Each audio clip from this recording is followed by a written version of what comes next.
All right, guys, we're doing some aluminum tabs today. All right, here's what we got. Looks like these right here are getting cut out, put in. Which it looks like we may have put some aluminum underneath. Maybe. Looks like they had a spacer here at one point. Might have put in a full spacer and then weld those two together, but we'll see.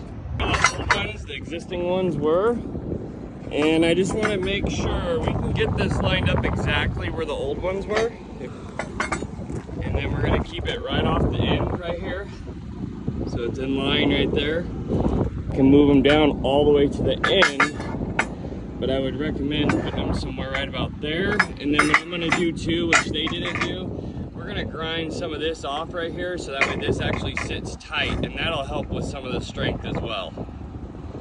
All right, I don't know how well this is gonna show up, but I figure this is a good time to show why aluminum takes so much that it is. So if you see those two holes right there, so that's contamination, that was porosity on this previous weld. What happens with those being open like that is dirt, grime, anything will seep into that, even rain and moisture seeps into those holes, and it's like aluminum is already like a sponge, so it'll soak up all that material, and yeah, it's basically no bueno. So a little bit of grinding on this one, but all in all it looks pretty good. We will have to take all this down and we'll clean it real well, but it should be a good one all in all. Okay, something to look for when I'm putting these on is making sure that they're flush all the way across.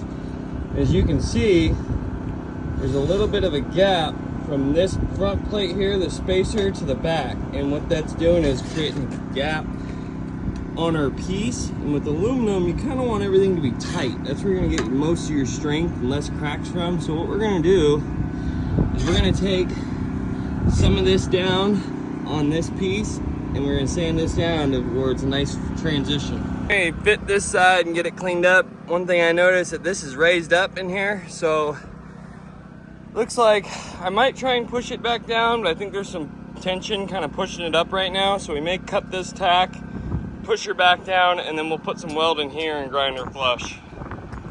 This is where we're at. We're getting ready to do some tacking before we weld it out. I gotta weld this one back in. This one was raised up, so we just go ahead and cut that, and we'll put some weld in here and we'll grind it all out. But before I weld it out, I'll get it tacked in place. And all right, here's what we got. Where exactly it's going to be. It's lined up with that outside edge going down. You can still pull your pins in and out, and then we also got it a tighter fit, so it'll be butted up there now too. We'll put a little bit of weld in here. That's just because of that flat bar that's underneath, but mostly as long as it's welded around the side and coming down here and a little bit there, we'll be fine. And then same thing on this side. I'll put it exactly where the last one was, which is right on this outside edge here. All right, I got some good news and bad news. The good news is everything's prepped and ready to go. Bad news is my machine started messing up. I'm not sure what's going on. I'm gonna go take it in right now. I just want to talk about this job for a minute and how appreciative I am of this customer being patient. We had a few issues along the lines on both of our ends, but you know what? We were able to communicate and we finally got this job done. Scheduling was a pain, but we both got her done. We fought the wind a little bit today, but all in all, pretty good. She's pretty solid. I went ahead and tacked right here, only because I didn't want to weld this out because it needs to give, but we just went ahead and tacked a little bit, just keep it from raising up. But yeah, ramp brackets. Got them done.